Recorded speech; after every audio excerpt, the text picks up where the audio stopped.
चल हीरो।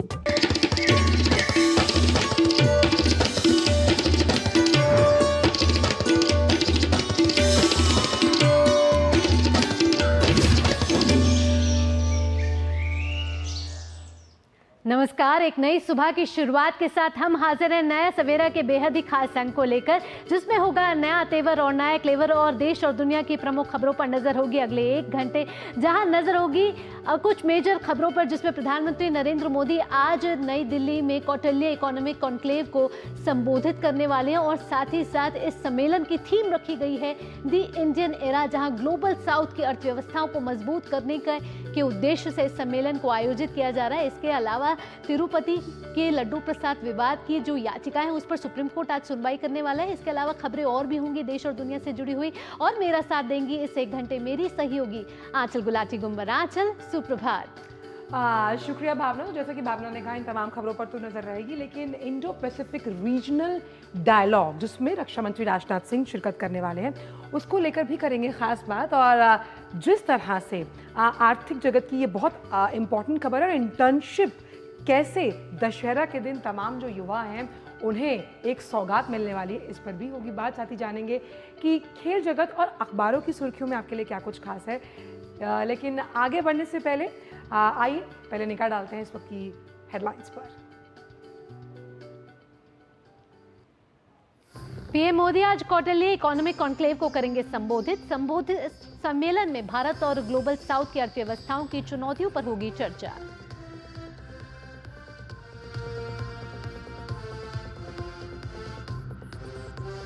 रक्षा मंत्री राजनाथ सिंह आज इंडो पैसिफिक रीजनल डायलॉग को करेंगे संबोधित। क्षेत्रीय संवाद में चर्चा के दौरान हिंद प्रशांत क्षेत्र की सुरक्षा पर रहेगा जोर।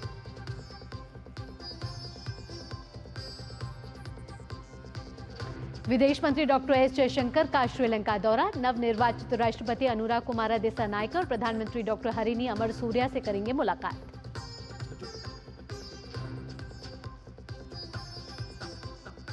पश्चिम एशिया में बढ़ते तनाव के बीच जो बाइडेन का बड़ा बयान। कहा, ईरान के तेल संयंत्रों पर संभावित इजरायली हमलों पर उनका प्रशासन कर रहा है चर्चा। खेल की खबरों में महिला T20 क्रिकेट विश्व कप में भारत आज अपने अभियान की करेगा शुरुआत। न्यूजीलैंड से होगा पहला मुकाबला।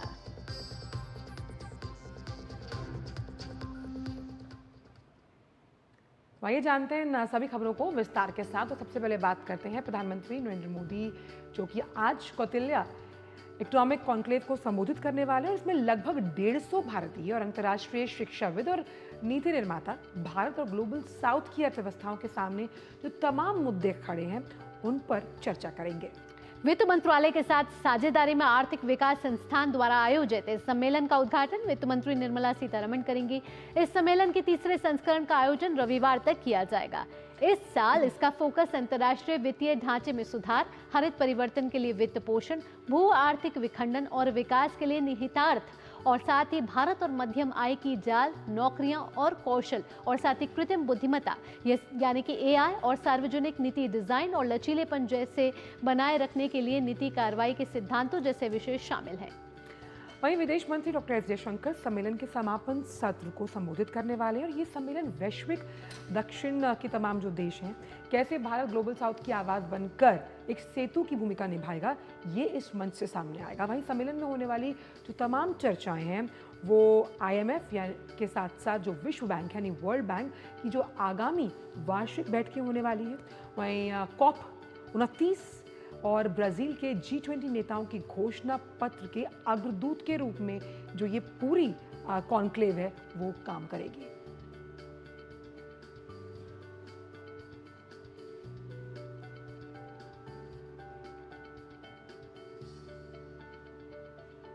बढ़ते हैं अब अगली खबर की ओर। रक्षा मंत्री राजनाथ सिंह आज इंडो पैसिफिक रीजनल डायलॉग को संबोधित करेंगे। भारतीय नौसेना का 3 दिवसीय वार्षिक अंतर्राष्ट्रीय सम्मेलन कल से नई दिल्ली के मानेकशॉ सेंटर में शुरू हुआ है। इस सम्मेलन का आयोजन राष्ट्रीय समुद्री फाउंडेशन कर रहा है। इस दौरान कल इंडो पैसिफिक में समग्र समुद्री सुरक्षा मुद्दों पर चर्चा हुई। कल सम्मेलन के दौरान Philippines, Singapore, Indonesia, Korea, Australia और यूरोपीय संघ से आए विद्वानों और प्रतिनिधियों ने हिंद प्रशांत क्षेत्र में नौवहन सुरक्षा पर अपने विचार रखे।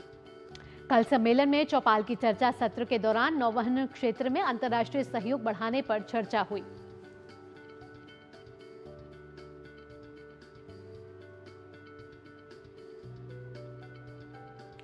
तो केंद्र सरकार की बात करते हैं जिसने दिवाली से पहले किसानों को बड़ा तोहफा दिया। कल कैबिनेट की बैठक में किसानों की आय बढ़ाने और मध्यम वर्गीय परिवारों को खाद्य सुरक्षा से जुड़ी योजनाओं के लिए 1,01,331 करोड़ रुपए का प्रावधान किया गया है। प्रधानमंत्री नरेंद्र मोदी ने कहा है कि इन फैसलों से अन्नदाताओं को आत्मनिर्भर बनाने के साथ ही खाद्य सुरक्षा को और मजबूती मिलेगी। केंद्र की नरेंद्र मोदी सरकार किसानों के कल्याण के लिए प्रतिबद्ध है। गुरुवार को प्रधानमंत्री मोदी की अध्यक्षता में हुई कैबिनेट की बैठक में किसानों की आय बढ़ाने और मध्यम वर्गीय परिवारों की खाद्य सुरक्षा से जुड़ा अहम फैसला किया गया।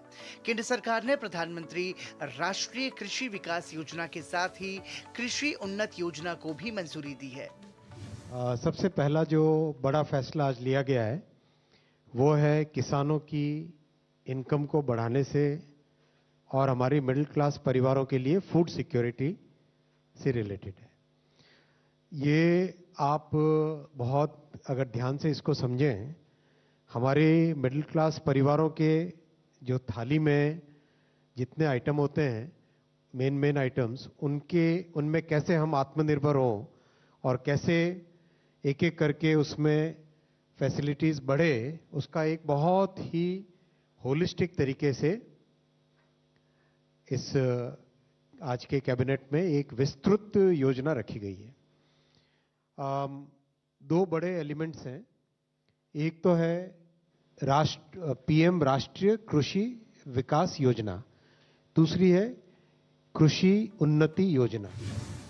इन दोनों योजनाओं के लिए 1,03,21 करोड़ रुपयों का प्रावधान किया गया है। किसानों की आय बढ़ाने के लिए यह योजना काफी अहम है। दोनों योजनाएं कृषि उत्पादकता और मध्यम वर्गीय परिवारों की खाद्य सुरक्षा के लिए अहम है। इन योजनाओं का क्रियान्वयन राज्यों के सहयोग से किया जाएगा। इसमें खेती की चुनौतियों से निपटने के लिए प्रावधान किए गए हैं। योजना के तहत कृषि के अलग अलग पहलुओं को शामिल किया गया है।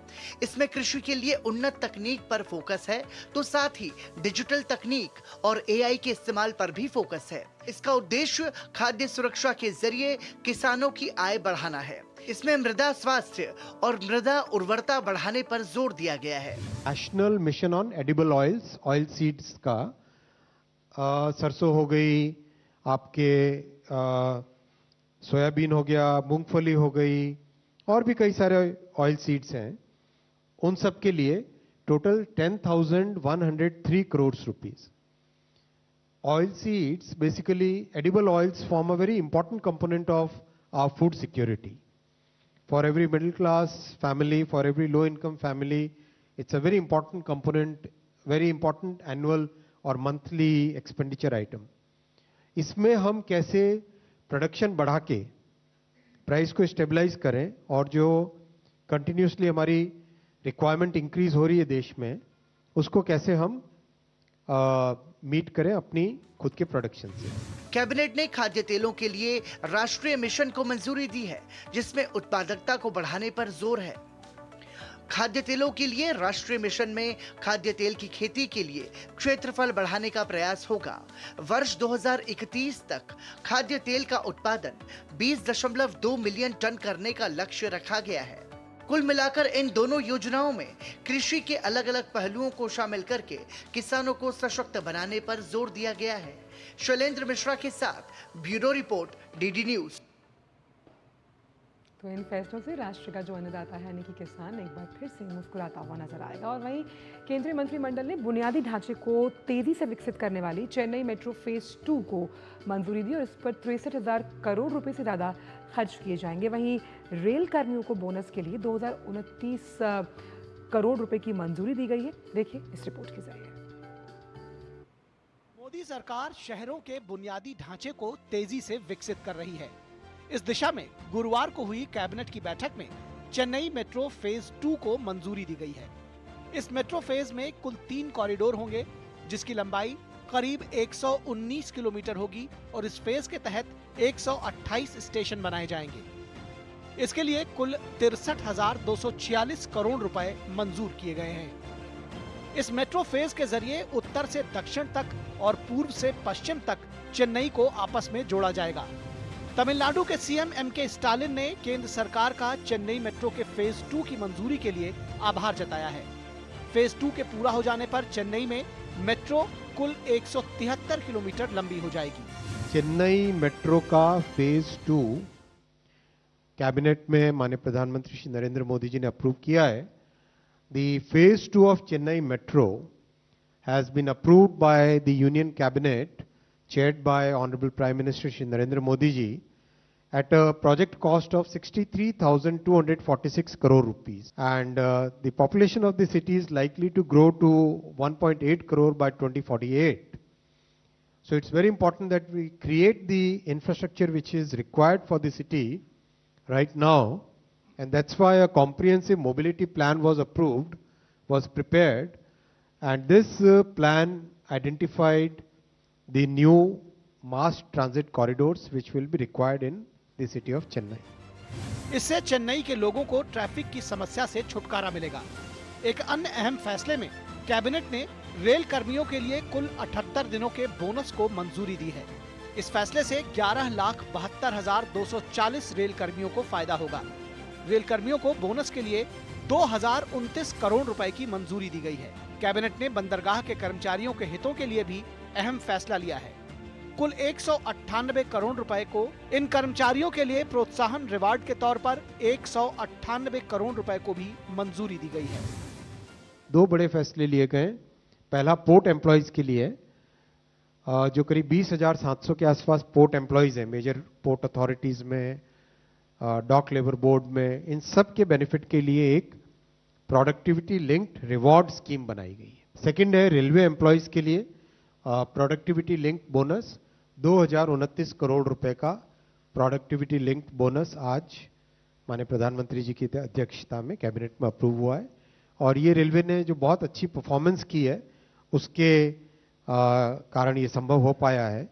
इससे 11,72,240 एम्प्लॉयज को बेनिफिट होगा। इस फॉर्मूले से 76 डेज का बोनस बनता है, लेकिन कैबिनेट ने 78 डेज का बोनस अप्रूव किया है in recognition of all the good work that railway employees are doing. As on today this number is 58,642 vacancies पे आज की तारीख में रिक्रूटमेंट का प्रोसेस चल रहा है। कैबिनेट ने एक अन्य अहम फैसले में एनर्जी एफिशिएंसी हब में भारत के शामिल होने को भी मंजूरी दी है।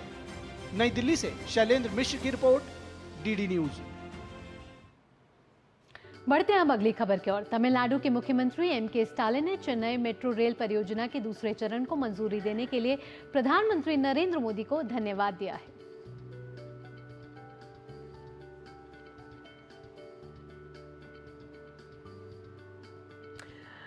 वहीं विदेश मंत्री डॉक्टर एस जयशंकर आज से श्रीलंका के दौरे पर रहने वाले हैं और अपनी आधिकारिक यात्रा के दौरान वो नवनिर्वाचित श्रीलंकाई राष्ट्रपति अनुरा कुमारा दसनायके और प्रधानमंत्री हरनी अमरसूरिया से मुलाकात करने वाले हैं।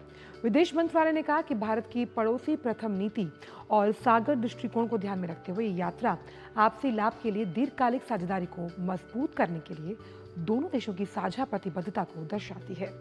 आपको बता दें कि श्रीलंका में नई सरकार के गठन के बाद जयशंकर की पड़ोसी मुल्क की यह पहली यात्रा होगी। डॉक्टर एस जयशंकर और उनका प्रतिनिधिमंडल श्रीलंका के विदेश मंत्री विजिता हेराथ के साथ भी बैठक करेगा। बेहद ही महत्वपूर्ण दौरा माना जा रहा है विदेश मंत्री डॉक्टर एस जयशंकर का श्रीलंका का। और हमारे संवाददाता अक्षय डोंगरे भी ज्यादा जानकारी के साथ जुड़ गए हैं हमारे साथ। अक्षय, आपसे ताज़ा अपडेट लेना चाहेंगे। विदेश मंत्री आज श्रीलंका के दौरे पर रहेंगे और नवनिर्वाचित राष्ट्रपति से मुलाकात उनकी होने वाली है। और हमने देखा है कि पिछले कुछ सालों से श्रीलंका एक आर्थिक संकट के साथ गुजरा है और जब नई सरकार अब आई है तो नई चुनौतियों के साथ उसको आगे श्रीलंका के साथ आगे बढ़ना है। लेकिन अगर भारत और श्रीलंका के रिश्तों के बारे में देखें तो जब भी श्रीलंका पे संकट आया भारत ने हमेशा उसकी मदद की है। अब जब विदेश मंत्री वहां जा रहे हैं तो इन रिश्तों को और मजबूत करने के लिए आगे राह कैसे पकड़ी जाएगी? बिल्कुल आपने ठीक कहा भावना की जिस तरह से जब भी भारत के किसी भी पड़ोसी मुल्क में पड़ोसी देश में किसी भी तरह का संकट रहा है, चाहे वो मालदीव में पानी का संकट हो, श्रीलंका में आर्थिक संकट हो या फिर बांग्लादेश के जो पिछले संकट जिस तरह से हमने देखे आर्थिक संकट या फिर अन्य तरह की जो समस्याएं रही है, भारत ने नेबरहुड फर्स्ट पॉलिसी जो प्रधानमंत्री नरेंद्र मोदी ने अपने पहले ही कार्यकाल में शुरू की थी, उसके तहत हर बार काफी संजीदगी से भारत ने सभी देशों की मदद की है। श्रीलंका में सरकार में बदलाव हुआ है।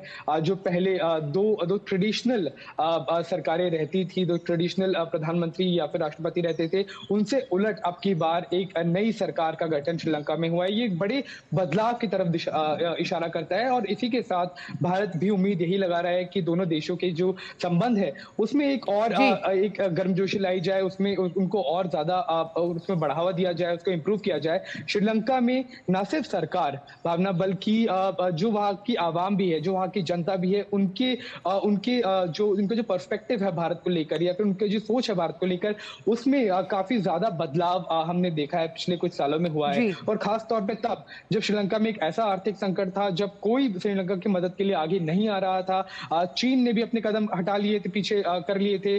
बाकी अन्य जो देश थे दुनिया भर के, वो भी जब दूर खड़े होकर इस संकट को देख रहे थे, तो भारत ने ही सबसे पहले पहल करके हर वो चीज मुहैया कराई जिसकी श्रीलंका को जरूरत थी। और भारत की मदद से ही चाहे वो आर्थिक संकट हो या फिर अन्य तरह की जो समस्या है, उससे श्रीलंका उभरने में कामयाब रहा। और इस बात को लेकर एक पर्सपेक्टिव काफी भारत के लिए श्रीलंका में बदला है, काफी पॉजिटिव उसमें बढ़त हुई है। और यही चीज भारत की सरकार उसको और ज्यादा बढ़ाना चाहती है और इसीलिए जो हमारे विदेश मंत्री है, उनका दौरा दोनों देशों के संबंधों में एक नई ऊंचाई लेकर आएगा। अक्षय, ये कहा जाता है कि आप अपने पड़ोसी जो हैं वो चुन नहीं सकते, वो बाय डिफ़ॉल्ट आपके पास आते हैं और श्रीलंका एक बहुत अहम पड़ोसी देश है। लेकिन सवाल यहाँ पर ये है कि वामपंथ के एक बड़े नेता के रूप में जो अब राष्ट्रपति बने हैं श्रीलंका के, वो जाने जाते हैं पहला वामपंथी नेता जो राष्ट्रपति की कुर्सी पर काबिज हुआ है। उस लिहाज से भारत की तरफ उनका दृष्टिकोण क्या रहने वाला है, ये इस बार के दौरे से बहुत हद तक साफ हो जाएगा। बिल्कुल आंचल, आपने बिल्कुल ठीक कहा। और अगर बात की जाए वामपंथ की, तो कभी भी भारत की जो विदेश नीति है वो इंटरनल पॉलिटिक्स किसी भी देश की हो, खास तौर पे पड़ोसी जो मुल्क है, उसमें कभी दखलंदाजी नहीं करती। श्रीलंका के लोगों का ये मैंडेट रहा है, जो उन्होंने सरकार चुनी है। भारत एक अच्छे पड़ोसी देश की तरह हमेशा वही मदद मुहैया कराता रहेगा जो उसने पहले कराई है। भारत खुद एक वेलफेयर स्टेट है। यहाँ पर खुद कई बार कई जो सरकारी पहलू है उसमें देखा जाता है कि सरकार ही कहीं ना कहीं एक पेरेंट बनकर लोगों की मदद करती रही है। तो कई सारे सोशलिस्ट जो आइडियाज है वो भारत के कॉन्स्टिट्यूशन में भी इम्बाइब्ड है और इसी चीज का रियलाइजेशन श्रीलंका में भी है। और जिस तरह से भारत ने आगे बढ़ के मदद की, चाहे वो वामपंथ की सरकार हो या फिर पिछली सरकारें, सभी ये चीज रियलाइज करते हैं कि भारत एक संजीदा पड़ोसी मुल्क है, एक अच्छा दोस्त है। और किसी भी संकट की घड़ी हो या फिर किसी भी खुशी घड़ी हो, भारत हमेशा अपने पड़ोसी मुल्कों के साथ खड़ा है। तो इंटरनल पॉलिटिक्स में दखलंदाजी का तो मतलब ही नहीं है, वो तो सवाल ही नहीं पैदा होता है। और हमेशा ये टाइम टेस्टेड जो फ्रेंडशिप है, इसी को आगे बढ़ाने का काम डॉक्टर एस जयशंकर द्वारा आगे किया जाएगा। बिल्कुल, तो डॉक्टर एस जयशंकर की ये श्रीलंका यात्रा कहीं ना कहीं दोनों देशों के बीच कूटनीतिक रिश्तों को और मजबूत देती हुई नजर आएगी। फिलहाल अक्षय, इन तमाम जानकारियों के लिए आपका बहुत बहुत धन्यवाद। बिल्कुल, इस यात्रा से जुड़ी तमाम पल पल की अपडेट्स भी हम आपसे साझा करते रहेंगे, लेकिन वक्त एक छोटे से ब्रेक का, ब्रेक के उस पर भी खबरों का सिलसिला यूं ही जारी रहेगा डीडी न्यूज़ पर। आप देखते रहिए नया सवेरा। बढ़िया है, प्राकृतिक हल्दी, मिर्ची, धनिया। नहीं, मिर्ची, धनिया, हल्दी, MDH। बेटियां घर की रौनक हैं। बेटियां घर संवारती हैं। बेटियां पीढ़ियां सजाती हैं। बेटियां घर की बुनियाद कहलाती हैं। बेटियों को सलाम करता है मोंगिया स्टील, स्टील का बादशाह। सारी छुर्रियां भर देती हैं, दीवार हमवार कर देती हैं। तो पुट्टी भर ले, हाँ पुट्टी भर ले। वंडर वॉल पुट्टी दे एक परफेक्ट फिनिश। बात जब पीढ़ियों के लिए बनने वाले घर की हो तो जिम्मेदारी बड़ी हो जाती है। गैलेंट समझता है ये जिम्मेदारी। अब डबल एम रिब्स के साथ गैलेंट एडवांस TMT रीबार, निर्माण का रियल हीरो। ब्रेक के बाद आपका स्वागत है। आप देख रहे हैं नया सवेरा। बढ़ते हैं आगे। राष्ट्रपति द्रौपदी मुर्मू राजस्थान के दौरे पर हैं। बिल्कुल, राष्ट्रपति आज माउंट आबू में स्वच्छ और स्वस्थ समाज के लिए आध्यात्मिकता विषय पर आयोजित वैश्विक शिखर सम्मेलन में शामिल होने वाली है। यह आयोजन प्रजापिता ब्रह्मकुमारी ईश्वरीय विश्वविद्यालय के द्वारा आयोजित किया जा रहा है। इसके अलावा धूनी दर्शन के लिए मानगढ़ धाम का भी राष्ट्रपति दौरा करेंगे। राष्ट्रपति राजस्थान सरकार द्वारा बांसवाड़ा के मानगढ़ धाम में आयोजित आदि गौरव सम्मान समारोह में भी शामिल होंगे।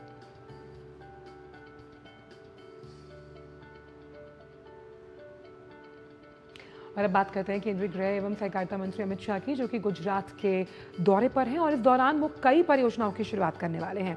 नवरात्रि के अवसर पर गरबा कार्यक्रमों में भाग लेंगे और सबसे पहले गृह मंत्री Hiramani Arogyadham day care hospital का शुभारंभ भी करेंगे।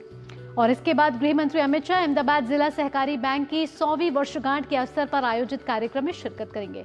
अमित शाह गांधीनगर नगर निगम के कई विकासात्मक कार्यों का उद्घाटन और शिलान्यास करने वाले, जिसमें सेक्टर 30 उद्यान का उद्घाटन और पेथापुर चंद्रसर में तालाब का उद्घाटन शामिल है। अमित शाह मानसा में सुपर स्पेशलिटी हॉस्पिटल का उद्घाटन भी करेंगे। सारी सुविधाओं और 421 बिस्तर वाला ये हॉस्पिटल सभी आधुनिक सुविधाओं से लैस है। केंद्रीय मंत्री नवरात्रि के पावन अवसर पर बहुचराजी माताजी मंदिर में दर्शन और पूजन करने वाले हैं और बोर्ड देव वार्ड में रास गरबा महोत्सव में भी भाग लेंगे।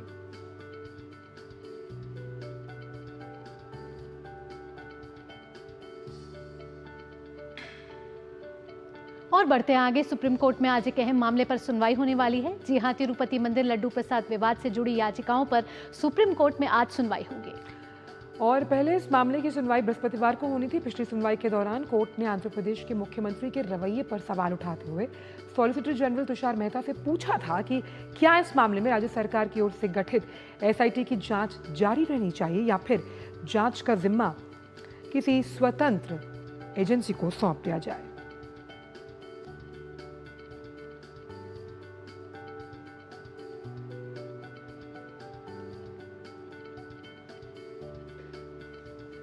तो तिरुपति लड्डू मामले में आज सुप्रीम कोर्ट में अहम सुनवाई है और आपको बता दें कि सुप्रीम कोर्ट की सुनवाई पहले कल होनी थी, लेकिन उसे आज के लिए टाल दिया गया था।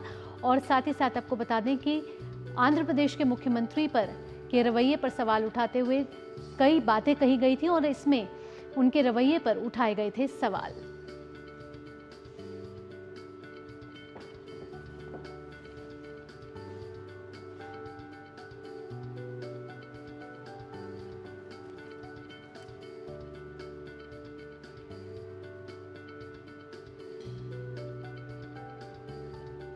और अब बात बिहार में बाढ़ से जुड़ी हुई, जिसकी स्थिति में थोड़ा सुधार हुआ है।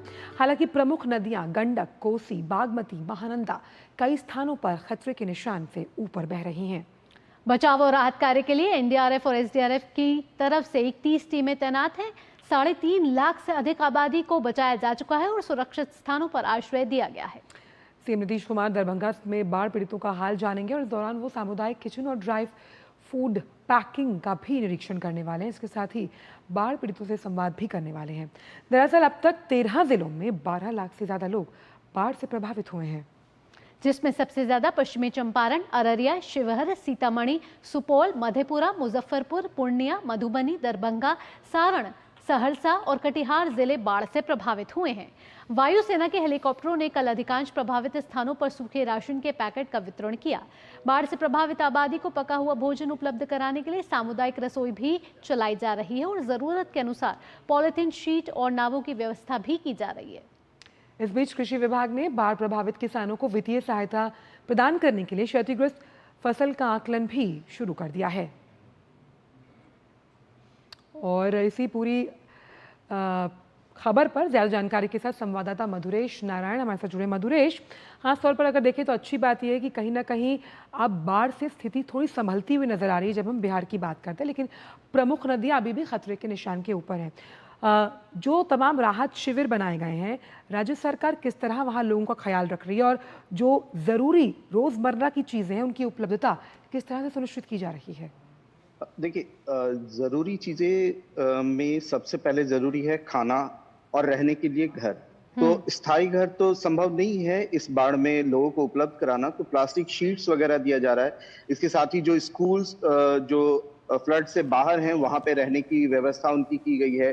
जो पीएचसी है वहां पे भी उनके रहने की व्यवस्था की गई है, साथ ही उनके मवेशियों के रहने की भी व्यवस्था की गई है। 3 वक्त का खाना सरकार सामुदायिक किचन के माध्यम से उन्हें मुहैया करा रही है।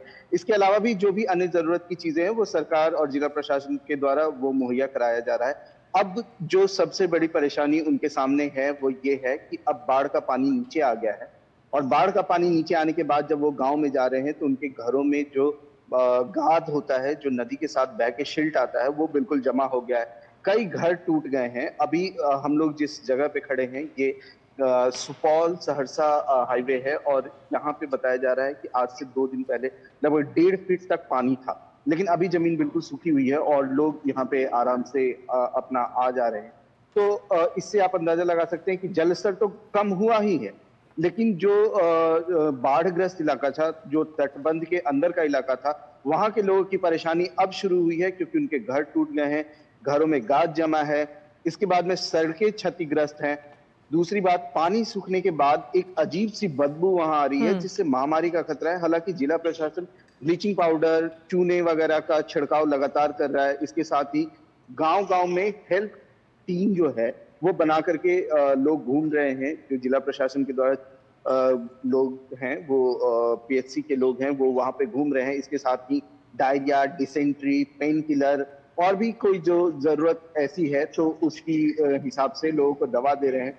इस जो बाढ़ग्रस्त इलाका है उसमें कई महिलाएं हैं जो गर्भवती हैं, और वो उनको अस्पताल ले जाने की भी व्यवस्था की जा रही है, या अगर अभी अस्पताल ले जाने की जरूरत नहीं है तो अभी कैसे उनका प्रॉपर केयर किया जाए, इसके बारे में भी पूरी व्यवस्था की जा रही है। जी मधुरेश, हालांकि आपने बताया कि बाढ़ की स्थिति में तो सुधार है, लेकिन जो क्षति पहुंची है उसे ट्रैक पर वापस लाने में समय लग जाएगा। हालांकि एनडीआरएफ और एसडीआरएफ की टीमें पूरी तरीके से मुस्तैदी के साथ काम कर रही हैं, लेकिन अभी फिलहाल की स्थिति क्या है? क्या स्कूल कॉलेज अभी भी बंद हैं? और जिस तरीके से जो नदियां उफान पर थी, क्या उनका जलस्तर कुछ कम हुआ है? साथ ही साथ जो तटबंध टूटे थे और गाँव का सड़कों से संपर्क टूट गया था, उसकी मरम्मत के लिए किस तरीके का काम चल रहा है?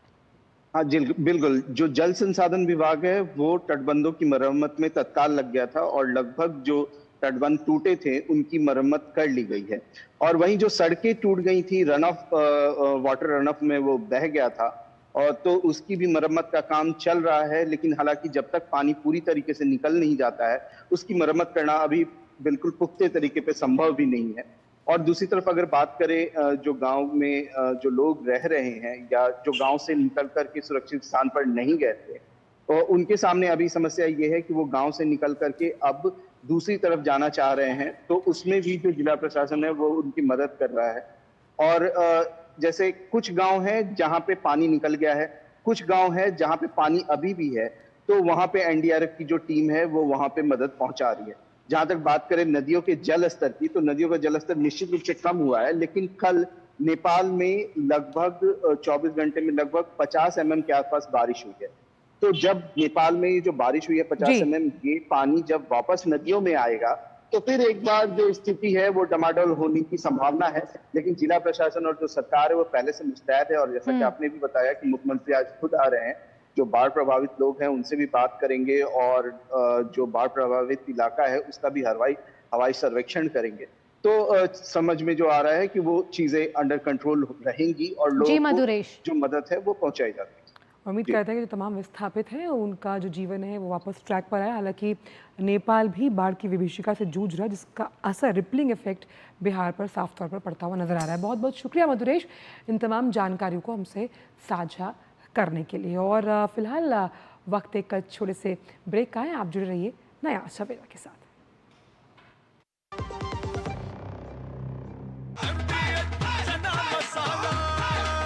अब छोलिया हो या लोबिया, सफेद चने या काले चने, सब कुछ मजेदार बने। बात जब पीढ़ियों के लिए बनने वाले घर की हो तो जिम्मेदारी बड़ी हो जाती है। गैलेंट समझता है ये जिम्मेदारी। अब डबल एम रिब्स के साथ गैलेंट एडवांस TMT रीबार, निर्माण का रियल हीरो। दादी के हाथों का जादू और खुशबू से महकता घर। MDH गरम मसाला, असली मसालों से भरा हूँ मैं, क्योंकि हर रिश्ता है स्वाद से जुड़ा।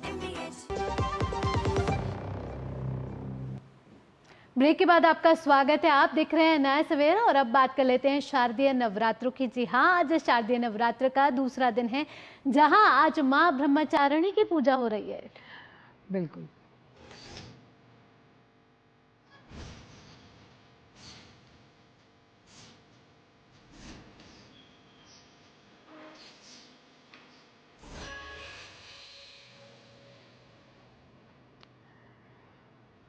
तो शारदीय नवरात्रि की शुरुआत हो गई और आज दूसरे दिन माँ ब्रह्मचारिणी की आराधना की जाती है। शारदीय नवरात्रि में माँ दुर्गा के 9 रूप हैं जो उनकी पूजा अर्चना होती है। देखिए उससे जुड़ी हमारी ये खास रिपोर्ट।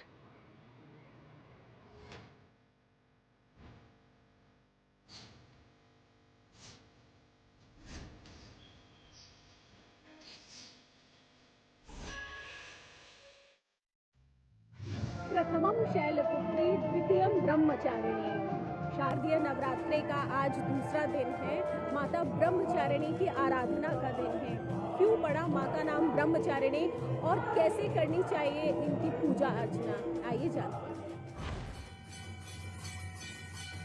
दधाना कर पद्मनाभ्याम अक्षमाला कमंडलू दीवी प्रसीदतु मयि ब्रह्मचारिण्यनुत्तमा। माता ब्रह्मचारिणी माँ दुर्गा के 9 शक्ति स्वरूपों में से दूसरा स्वरूप है। माँ दुर्गा का यह स्वरूप ज्योतिर्मय है।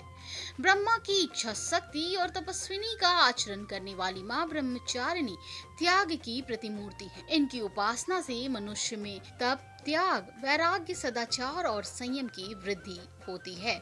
माँ ब्रह्मचारिणी के दाहिने हाथ में मंत्र जपने की माला और बाएं में कमंडल है।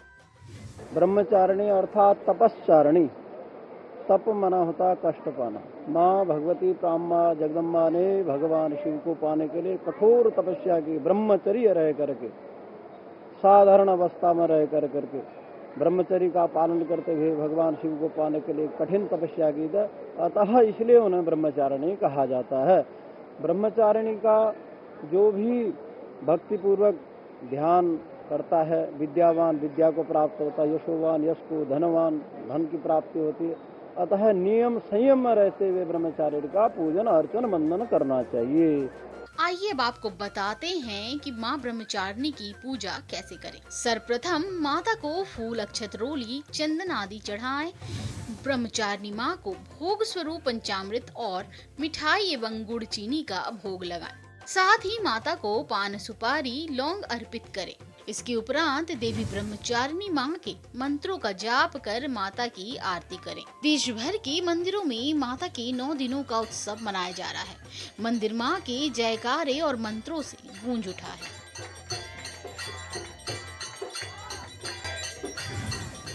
या देवी सर्वभूतेषु माँ ब्रह्मचारिणी रूपेण संस्थिता नमस्तस्यै नमस्तस्यै नमस्तस्यै नमो नमः। माँ ब्रह्मचारिणी के सौम्य स्वरूप की आराधना कीजिए और जाकर माँ के चरणों में अपने सारे दुख सौंप दीजिए। यकीनन आपको बेहद शांति मिलेगी और सुख की प्राप्ति होगी। एक बार फिर आप सभी को द्वितीय नवरात्रि की हार्दिक शुभकामनाएं। कैमरा पर्सन आशीष के साथ मैं डॉक्टर सुयश शर्मा, TT न्यूज़, दिल्ली। और कैसे हैं मंदिर के नज़ारे और कैसे लग रहे हैं माँ के जयकारे, आइए सीधे लिए चलते हैं आपको दिल्ली के छतरपुर मंदिर, जहां हमारी सहयोगी डॉक्टर सुयश शर्मा मौजूद हैं। डॉक्टर सुयश, एक बार फिर आपको जय माता दी। और आज माँ ब्रह्मचारिणी के स्वरूप की पूजा की जा रही है, आराधना की जा रही है। माँ त्याग की प्रतिमूर्ति हैं और किस तरीके से वहाँ जयकारे लगाए जा रहे हैं। कल आप झंडेवालान मंदिर में थी, आज छतरपुर मंदिर के नज़ारे दिखा दीजिए। जय माता की। सबसे पहले भावना आपको और दर्शकों को मैं दर्शन कराना चाहूँगी। आप देखिए माँ कात्यायनी के दर्शन कीजिए। शारदीय नवरात्रि का आज द्वितीय दिन है और माँ के 9 रूपों में से आज द्वितीय रूप माँ ब्रह्मचारिणी की आराधना सुबह से ही भक्तगण कर रहे हैं। और अगर मैं माँ अभी आज छतरपुर मंदिर की बात करूँ तो आप देख रहे हैं भक्त सुबह से आशीर्वाद पाने आ रहे हैं और माँ के रूप का वर्णन तो शब्दों में बयां करना आसान ही नहीं है, लेकिन फिर भी मैं कोशिश करूंगी कि माँ का रूप इतना सुंदर है कि आप देखिए जैसे वो महिषासुर का जो वध कर रही हैं, मानो जो भी भक्त आ रहे हैं उनके जितने भी कष्ट हैं, परेशानियां हैं, उन सभी को माँ हरने का काम कर रही हैं और साथ में आशीर्वाद दे रही हैं। उन्हीं के आगे अगर आप देखेंगी तो पंचमुखी महादेव हैं, उनका आशीर्वाद भी भक्तों को मिल रहा है। आज सुबह से ही ब्रह्म मुहूर्त के साथ में ही जो शुरुआत हुई है आरती और उसके बाद में ही जब यहाँ भक्त आना शुरू हुए हैं तो भजनों में नृत्य करना, यहाँ बैठकर कुछ देर शांति, क्योंकि इस प्रांगण की में जब हम आ जाते हैं तो कुछ कहने और सुनने को बचता नहीं है, सिर्फ आंखों से आंसू बहते हैं और हमारी भावनाएं माँ तक पहुँचती रहती हैं। अधरों पे मुस्कान, आंखों में आंसू, यही भक्ति भाव यहाँ पर प्रत्येक भक्त के अंदर है। मैं चाहूँगी अपने सहयोगी से कहूँगी, देखिए यहाँ जो भक्त बैठे हुए हैं वो आंख बंद करके, चाहे वो बच्चे हो या बड़े हो, छोटे छोटे बच्चे भी आज सुबह से हम देख रहे हैं यहाँ माँ का आशीर्वाद पाने के लिए आ रहे हैं।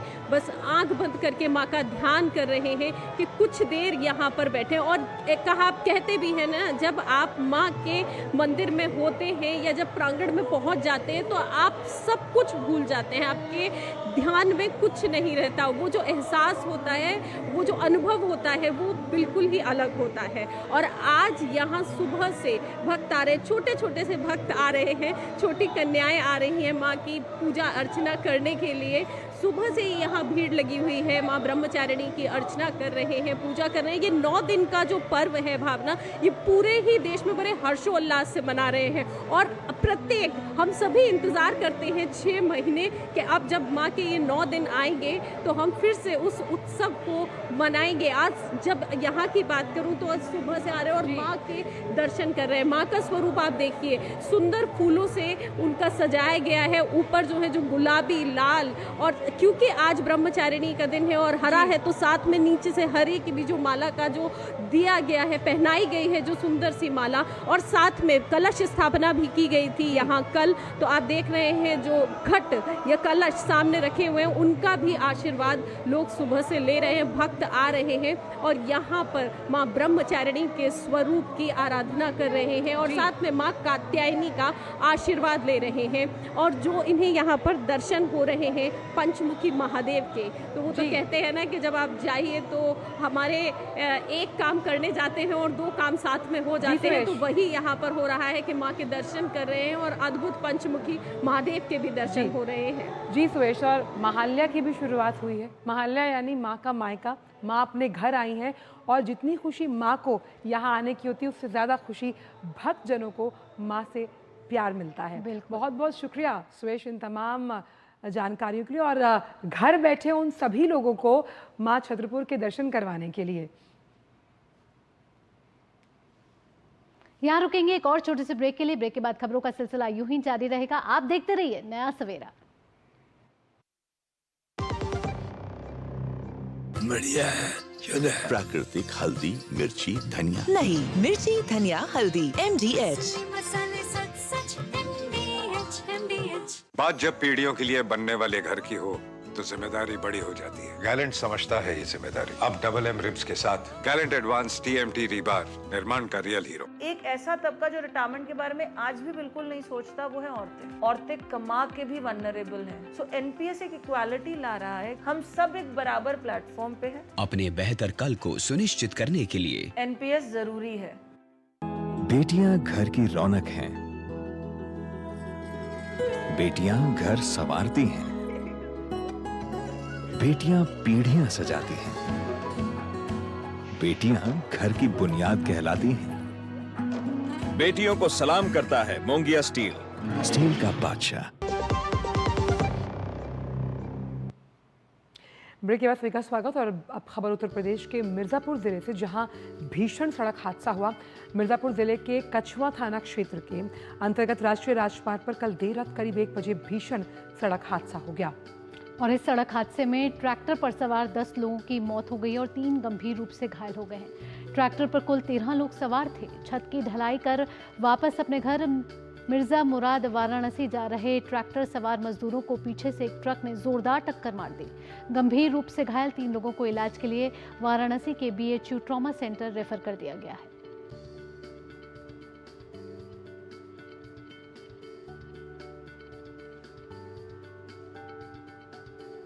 और अब बात अक्टूबर महीने की, जिसके पहले सप्ताह को विश्व वन्य जीव सप्ताह के रूप में मनाया जाता है। इस दिशा में नई दिल्ली में वेटलैंड्स फॉर लाइफ का जो 12वां CMS वातावरण अंतर्राष्ट्रीय फिल्म महोत्सव है, उसके साथ ही पर्यावरण और वन्य जीवन फोरम का भव्य उद्घाटन किया गया। और ये महोत्सव पर्यावरण संरक्षण और जलवायु अनुकूलन में वेटलैंड्स की महत्वपूर्ण भूमिका पर केंद्रित रहा। देखते हैं DD न्यूज की एक खास रिपोर्ट। अक्टूबर के पहले सप्ताह को विश्व वन्यजीव सप्ताह के रूप में मनाया जाता है। इसी दिशा में नई दिल्ली में वेटलैंड्स फॉर लाइफ और 12वें CMS वातावरण अंतर्राष्ट्रीय फिल्म महोत्सव के साथ पर्यावरण एवं वन्यजीव फोरम का भव्य उद्घाटन किया गया। कार्यक्रम का मुख्य विषय भविष्य के लिए आर्द्र भूमियों का संरक्षण रहा। We are also celebrating Wildlife Week. So this coincidence is valuable because wetlands are not only connected to us, but wetlands are connected to the wildlife. पिछले 50 वर्षों में विश्व की लगभग 35% आर्द्र भूमि खत्म हो चुकी है। भारत सरकार की ओर से अपर सचिव अमनदीप गर्ग ने आर्द्र भूमियों के संरक्षण में समुदायों की भागीदारी के महत्व पर प्रकाश डालते हुए कहा, हमारी सामुदायिक सहभागिता आर्द्र भूमि संरक्षण के केंद्र में है और ये महोत्सव उस साझा प्रयास का एक सशक्त मंच है। 35% of the world's wetlands have been lost in the last 50 years. India's wetlands too are under significant pressure from the human activities. Yet these obstacles can be overcome. Together as a nation, we have the power and responsibility to rise to the occasion. ये महोत्सव फरवरी 2024 में world wetland day पर इंदौर, मध्य प्रदेश में शुरू किया गया, जिसके बाद लखनऊ और शिमला में कार्यक्रम आयोजित किए गए। दिल्ली में होने वाले समापन समारोह में 2705 से अधिक प्रतिभागी भाग लेंगे और 1400 मिनट से अधिक समय तक प्रभावशाली कहानी सुनाई जाएगी। In the 12th edition, we got 800 films from 70 countries and 21 states of India. All these films were reviewed in a 3-tier process. First process was done by CMS, and the second 60 were shortlisted and given to the nomination. And the nominated films were then again given to another panel of experts who looked at and gave some awards. All the nominated films will be shown at the festival. ये कार्यक्रम भारत और Germany के बीच wetlands प्रबंधन के लिए चल रहे Indo German तकनीकी सहयोग परियोजना के तहत आयोजित किया जा रहा है। इस मौके पर जर्मन दूतावास नई दिल्ली में जलवायु और पर्यावरण विभाग की प्रमुख ताइना ड्यूकॉफ ने कहा कि भारत और जर्मनी के बीच गहरे द्विपक्षीय संबंध और साझा प्रतिबद्धता दिख रही है। I'm very happy with the progress, especially this project is one of our long-standing cooperation. It's part of the Green and Sustainable Development Partnership between India and Germany, and this is extremely important for us. Bharat में 7,57,060 से ज्यादा wetlands हैं, जो 15.3 million hectare में फैले हुए हैं, जिनमें झीलें, नदियां, दलदल और जलाशय शामिल हैं। अनिल थॉमस की रिपोर्ट, DD न्यूज। और आइए रुक करते हैं हमारे खास सेगमेंट अखबारों की सुर्खियों का।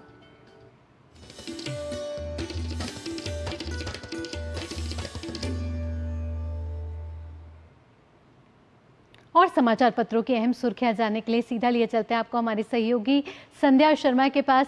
संध्या, सुप्रभात। क्या है आज अखबारों में प्रकाशित मुख्य खबरें जिन्हें अलग अलग क्षेत्रों में प्रकाशित किया गया है? सुप्रभात भावना और आंचल। अखबारों की सुर्खियों की शुरुआत करते हैं केंद्रीय मंत्रिमंडल के लिए गए फैसले के साथ, जिसे आज सभी समाचार पत्रों ने प्रमुखता के साथ प्रकाशित किया है। और इसी फैसले में एक महत्वपूर्ण फैसला है, बांग्ला, मराठी और असमिया को मिला शास्त्रीय भाषा का दर्जा।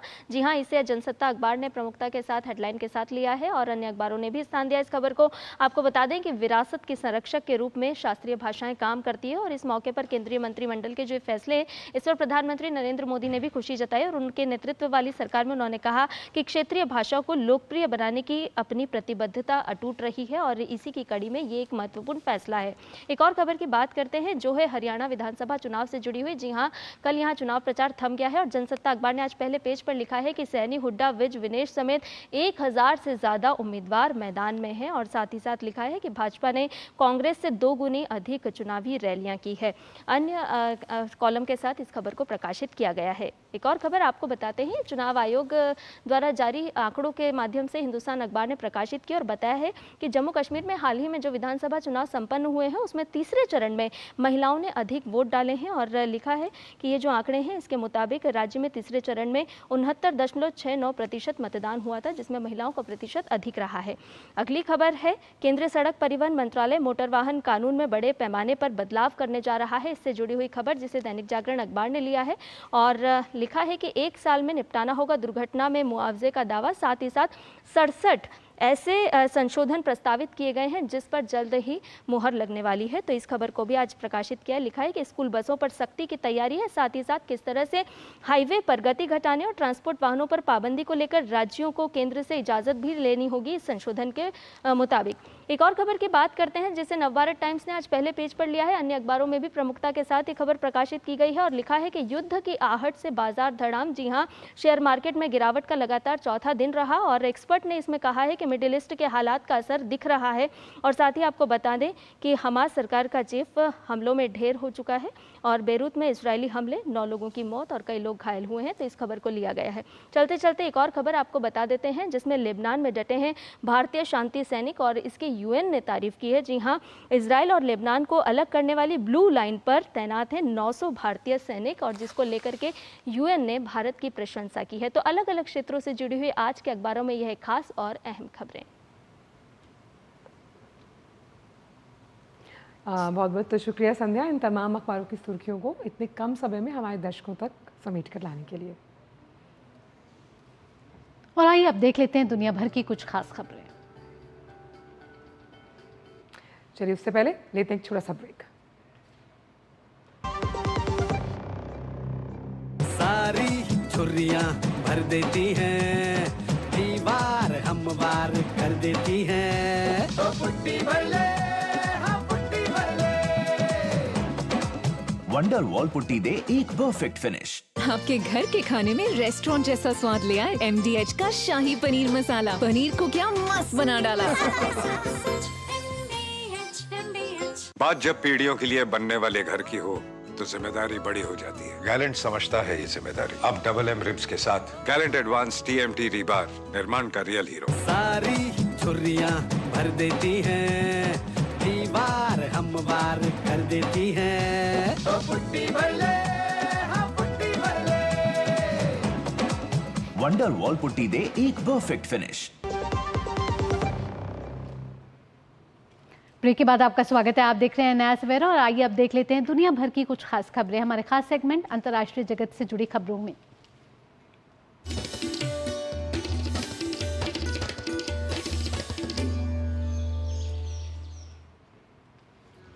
इजरायल ने लेबनान की राजधानी बेरूत पर रात भर हमले किए। हमले में 9 लोगों की मौत। लेबनानी सेना ने कल पहली बार इजरायली सैनिकों पर की गोलीबारी। इसमें लेबनानी सेना के 2 सैनिकों की मौत।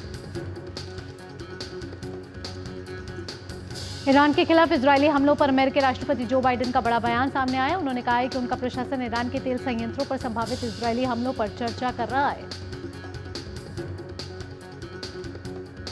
कोंगो में किवू झील में नाव पलटने से 78 लोगों की मौत। दक्षिण किवू प्रांत में मिनोवा में 278 यात्रियों को लेकर ये नाव गोवा जा रही थी।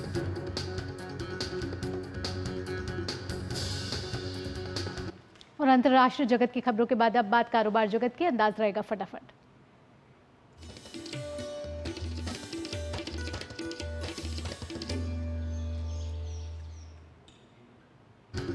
सेबी ने निवेशकों की भागीदारी और निवेश साधनों की लिक्विडिटी बढ़ाने के लिए निजी तौर पर रखे गए ढांचागत निवेश ट्रस्ट के लेन देन आकार में बड़ी कटौती करते हुए इसे 25 लाख रुपए किया। गूगल और अदानी समूह ने स्वच्छ ऊर्जा क्षेत्र में सहयोग की बृहस्पतिवार को घोषणा की है। इससे दोनों के सामूहिक स्थिरता लक्ष्य को आगे बढ़ाने और भारतीय ग्रिड में अधिक स्वच्छ ऊर्जा जोड़ने में मदद मिलेगी। पंजाब नेशनल बैंक का चालू वित्त वर्ष की सितंबर में समाप्त दूसरी तिमाही में ऋण वितरण 13% बढ़कर 10 लाख करोड़ के पार। प्रधानमंत्री इंटर्नशिप स्कीम, जिसमें सरकार ने युवाओं को रोजगार के काबिल बनाने के मकसद में पायलट आधार पर प्रधानमंत्री इंटर्नशिप योजना शुरू की है। योजना के तहत इंटर्नशिप के लिए चयनित युवाओं को 5,000 रुपए मासिक वित्तीय सहायता मिलेगी। टेक कंपनी गूगल ने एनुअल इवेंट में गूगल पे और गोल्ड लोन सुविधा उपलब्ध कराने की घोषणा की। गूगल फॉर इंडिया इवेंट का ये 10वां साल। इस इवेंट में जेमिनी आर्टिफिशियल इंटेलिजेंस के हिंदी और 8 अन्य भारतीय भाषाओं में मिलने की घोषणा भी की गई। कैप्टिव तथा वाणिज्यिक दोनों कोयला ब्लॉकों से कोयला उत्पादन चालू वित्त वर्ष में अप्रैल सितंबर अवधि में 32% बढ़कर 7.972 करोड़ टन हो गया है और गत वर्ष 2023-24 की पहली छमाही में दोनों कोयला ब्लॉक से कोयला उत्पादन 6.052 करोड़ टन था। BSNL इंडिया ने अपने फाउंडेशन डे पर कार्बन मोबाइल के साथ MOU किया साइन। इस MOU के तहत BSNL कार्बन मोबाइल संग साझेदारी कर नए फोन करेगी लॉन्च। वाणिज्य एवं उद्योग मंत्री पीयूष गोयल अमेरिका दौरे पर हैं और इस यात्रा के दौरान उन्होंने दुनिया के सबसे बड़े निवेश फर्मों में से एक कार्लाइल ग्रुप के सह संस्थापक और बोर्ड के सह अध्यक्ष विलियम कॉनवे से मुलाकात की है। ये मुलाकात निवेश साधनों के नए मौके बनाने के साथ साथ भविष्य में देश में पूंजी प्रवाह को और मजबूत करने का काम करेगा। और अब खबरें स्पोर्ट्स ट्रैक से।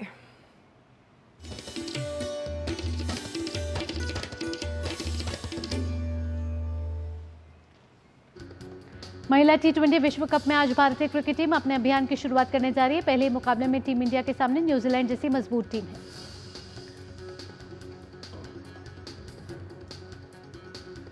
कप्तान फातिमा सना के ऑलराउंड खेल की बदौलत पाकिस्तान ने श्रीलंका को 31 रन से दी मात। महिला T20 विश्व कप में जीत की हासिल। फातिमा ने 20 गेंद पर 30 रन बनाने के साथ साथ 2 विकेट भी चटकाए। महिला T20 क्रिकेट विश्व कप में बांग्लादेश ने जीत के साथ अपने अभियान की शुरुआत की। बांग्लादेश ने रोमांचक मुकाबले में स्कॉटलैंड की महिला टीम को 16 रन से हराने में सफलता हासिल की। रोहित शर्मा का कहना है कि T20 वर्ल्ड कप जीतने के बाद उन्हें लगा कि नया जीवन मिल गया। रोहित की कप्तानी में भारत ने दक्षिण अफ्रीका को हराकर खिताब अपने नाम किया।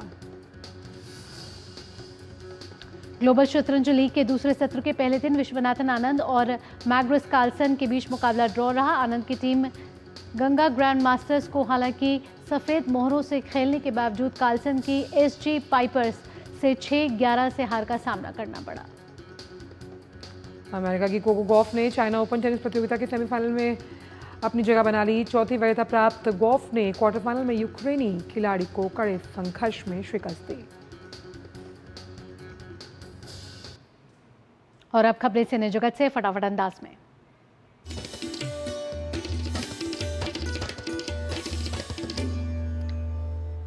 अजय देवगन की फिल्म सिंघम अगेन दिवाली पर धमाल मचाने के लिए तैयार। फिल्म का ट्रेलर 7 अक्टूबर को किया जाएगा रिलीज। रजनीकांत और Amitabh Bachchan star film Vettaiyan the hunter का ट्रेलर रिलीज हो चुका है और दोनों सुपरस्टार 33 साल बाद फिर से बड़े पर्दे पर आएंगे नजर। निर्माता साजिद नडियाडवाला ने हाउसफुल 5 की टीम की तस्वीर की शेयर। हाउसफुल 5 6 जून 2025 को सिनेमाघरों में रिलीज की जाएगी। फिल्म निर्माता करण जौहर ने सोशल मीडिया पोस्ट पर फोटो शेयर कर अपने आने वाली सीरीज की जानकारी दी है। फोटो में द ट्राइब के कलाकार दिखाई दे रहे हैं। ये सीरीज 5 युवा ग्लैमरस और समृद्ध कंटेंट क्रिएटर्स की जिंदगी पर आधारित है। जानते हैं मिजाजी मौसम क्या है।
और नया सवेरा के आज के अंक में बस इतना ही, और जाने से पहले आइए आपको छोड़ जाते हैं रंगीलो राजस्थान के कालबेलिया डांस की खूबसूरत झलकियों के साथ। बिल्कुल, खमा गणी हुकुम, और इन झलकियों का लीजिए आनंद। और आपसे मुलाकात होगी सोमवार को, तब तक के लिए मुस्कुराते रहिए, सशक्त रहिए और अपना ध्यान रखिएगा। नमस्कार।